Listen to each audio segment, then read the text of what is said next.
Hello friends, welcome back to my channel. இன்றைக்கி நம்ம கிச்சனில் பார்க்க போகிறது குக்கரில் எப்படி ஈஸியாக சக்கரை பொங்கல் செய்யலான்னு பார்க்கலாம். இது செய்கிறது ரொம்ப ஈஸி தான். நம்ம குக்கரில் வைக்கிறதுனால 10லேருந்து 15 நிமிஷத்தில் செஞ்சு முடிச்சிடலாம். இதோட டேஸ்ட்டும் ரொம்ப சூப்பராகவே இருக்கும். நான் சொல்கிற இந்த அளவுகளில் செஞ்சீங்கன்னா சக்கரை பொங்கல் எவ்வளோ நேரம் ஆனாலும் கட்டி ஆகாமல் சாப்பிட்றதுக்கு ரொம்ப நல்லாவே இருக்கும். வீடியோக்குள்ளே போகிறதுக்கு முன்னாடி என்னோடய சேனலை சப்ஸ்கிரைப் பண்ணாதவங்க மறக்காமல் சப்ஸ்கிரைப் பண்ணிக்கோங்க. வாங்க இப்போ அந்த சக்கரை பொங்கல் குக்கரில் எப்படி ஈஸியாக செய்கிறதுன்னு பார்க்கலாம். அதுக்கு நான் இன்றைக்கி 1 கப் அளவுக்கு பச்சரிசி எடுத்திருக்கேன். இது 250 கிராம் அளவு. நீங்கள் 1 கப் பச்சரிசி எடுத்திங்கன்னா அதில் 1/2 கப் அளவுக்கு பாசிப்பருப்பு எடுத்துக்கோங்க.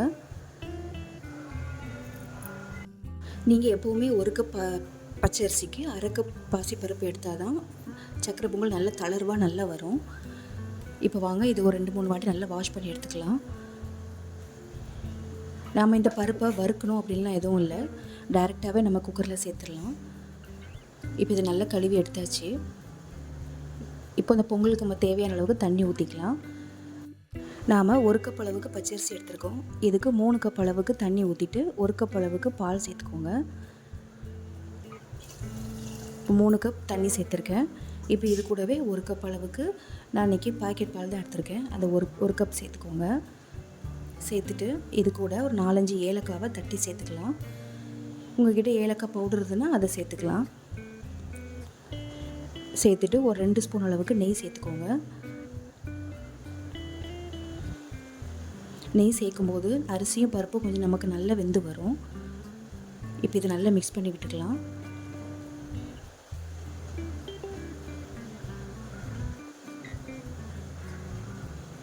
இப்போ பாருங்கள் நல்லா கலந்து விட்டாச்சு. இப்போ இதை ஒரு குக்கர் மூடியை போட்டு 3லேருந்து 4 விசில் விட்டுக்கோங்க. மீடியம் ஃப்ளேமில் வச்சு வேக வச்சுக்கலாம். இப்போ பாருங்கள் ஒரு 3 விசில் வந்துடுச்சு. இப்போ பாருங்கள் அரிசியும் பருப்பும் நல்லா வெந்து வந்துடுச்சு. உங்களுக்கு பார்க்குறதுக்கு வேகாத மாதிரி தான் இருக்கும், ஆனால் நல்லா மசிச்சு விட்டிங்கன்னா தெரியும் உங்களுக்கு நல்லா குழஞ்சி வெந்திருக்கு. நம்ம வச்ச தண்ணி அளவும் கரெக்டாக இருக்குது. ஏன்னா நம்ம இப்போ இதில் வெல்லமும் சேர்க்க போகிறோம், அதனால் இன்னும் உங்களுக்கு தளர்வாக வரும். இப்போ வாங்க நம்ம வெல்லத்தை கரைச்சி எடுத்துக்கலாம். நான் இன்றைக்கி நாட்டு சக்கரை தான் எடுத்திருக்கேன். 1 கப் பச்சரிசிக்கு 2 கப் அளவுக்கு நாட்டு சக்கரை சேர்த்துக்கோங்க. இது இனிப்பு ரொம்ப ஜாஸ்தியாகவும் இருக்காது, ரொம்ப கம்மியாகவும் இருக்காது, கரெக்டான அளவில் இருக்கும். இதில் ஒரு 1/2 கப் அளவுக்கு தண்ணி ஊற்றிட்டு இதை நம்ம கரைச்சி எடுத்துக்கலாம். இது பாகுபதம் வரணும் அப்படின்லாம் தேவையில்லை. நாட்டு சக்கரை நல்லா கரைஞ்சி வந்தாலே போதும். இது நல்லா மிக்ஸ் பண்ணி விட்டிங்கன்னா டக்குன்னு கரைஞ்சிரும். இப்போ பாருங்கள் நல்லா கொதிச்சு வருது. இதிலே நல்லா கரைஞ்சி வந்திருக்கும் நாட்டு சக்கரை. அவ்வளோதான். இப்போ நாட்டு சக்கரையை நம்ம நல்லா கரைச்சி எடுத்தாச்சு. இது ரொம்ப சுத்தமான நாட்டு சக்கரை அப்படிங்கிறதுனால நான் வடிகட்டலாம் அதில் இல்லை, அப்படியே டைரெக்டாக நம்ம வேக வச்சு அரிசியில் சேர்த்துக்கலாம்.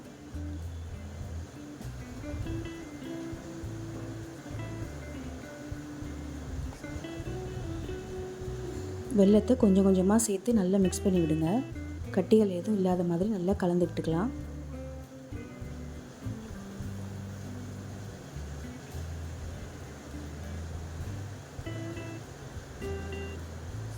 இப்போ மீதி இருக்க வெள்ளைப்பாகை இதில் சேர்த்துக்கலாம்.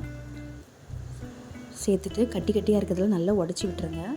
இப்போ பாருங்கள் நல்லா கட்டி இல்லாமல் நல்லா கலந்து எடுத்தாச்சு.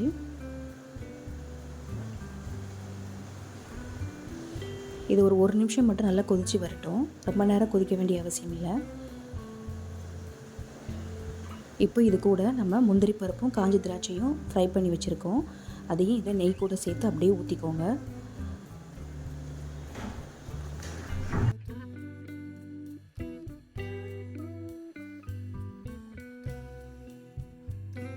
அவ்வளோதாங்க, நம்மளோட சூப்பரான சக்கரை பொங்கல் செஞ்சாச்சு.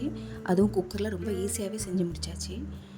இதே மாதிரி சக்கரை பொங்கல் பாயச ரெசிபிலாம் நம்மளோட சேனலில் இருக்குது. மறக்காமல் கண்டிப்பாக அதை போய் பாருங்கள்.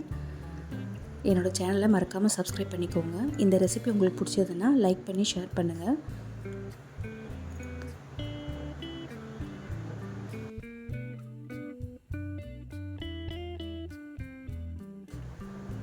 தேங்க்ஸ் ஃபார் வாட்சிங்.